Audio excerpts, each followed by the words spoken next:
competence?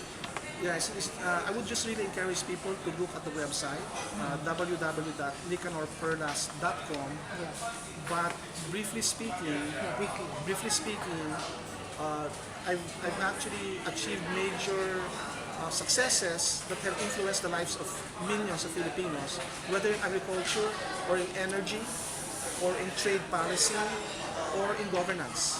That's why I've received I've received a number of global awards, including the Alternative Nobel Prize, which is a kind of unique award, as well as the UN Environmental Program's Global 500 Wall of Honor, the Manuel L. Quezon Governance Award. I mean, there's so many awards. A Standing Filipino Award, and so on. Ang point lang is that if they check it, there's a list of qualifications there that are 16 pages. Because on top of all of that, I have actually advised 2 presidents.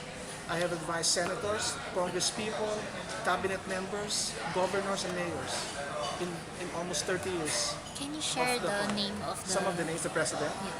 I was an advisor to Congressman Aquino. I was a technical consultant of on the Bataan nuclear power plant when she decided to mothball. Kay Ramos, I was the co-chair of the Philippine Council for Sustainable Development at the time, President Ramos, and he was the government chair. Shell Habitat was the government chair, but he was the convener. And we passed a lot of legislation and policies that way to try these kinds of process.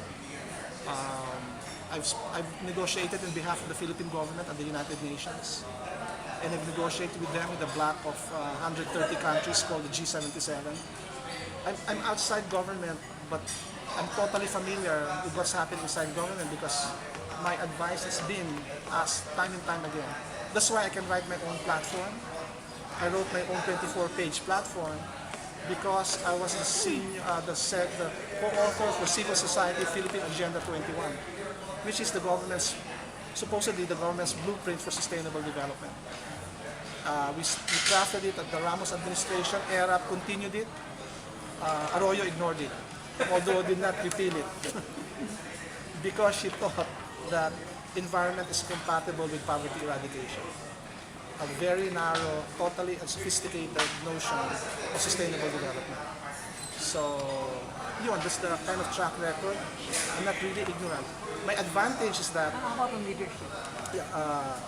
For example, I'll just finish my thought. Okay. The advantage of an outsider is that you enter the system with knowledge of the system, but no emotional loyalties to anybody. You're going to really transform the system. And people know that I have a zero tolerance for corruption. Really zero. Because my life has been unblemished in that respect. And I fought against corruption in Marcos' time, in the time of Arroyo, Aquino, the Department of Agriculture corruption of Aquino, and then the time of Estrada. So it's easy to transform it in this way. Leadership, I have had to convince the leadership of 5,000 civil society organizations to take a stand on APEC, and then that's 3 million members, the leadership of those 5,000 organizations. And then they appointed me as lead negotiator with the Philippine government and in APEC for civil society. One of the most difficult things to do is to convince 5,000 different leaders to move towards something. Kasi sa civil society, it's the strength of an idea. It's the strength of a persuasion, it's the strength of a vision that makes people come together. Not money, not power, and so on.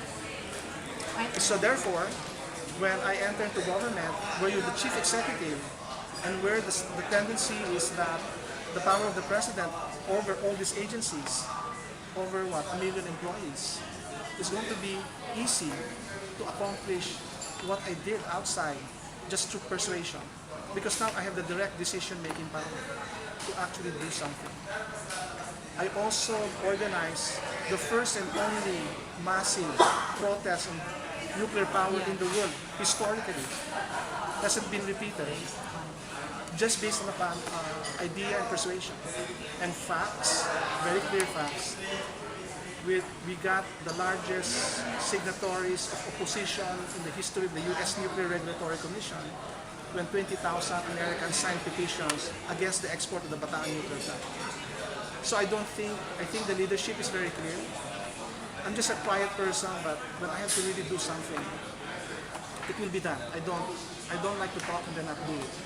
Apparently, the audience of the ANC Forum were more impressed with the delivery of their issues than issues themselves. Yes. So how can we resolve that kind of problem with this the now- viewing public? Yeah, now this is part of the media spin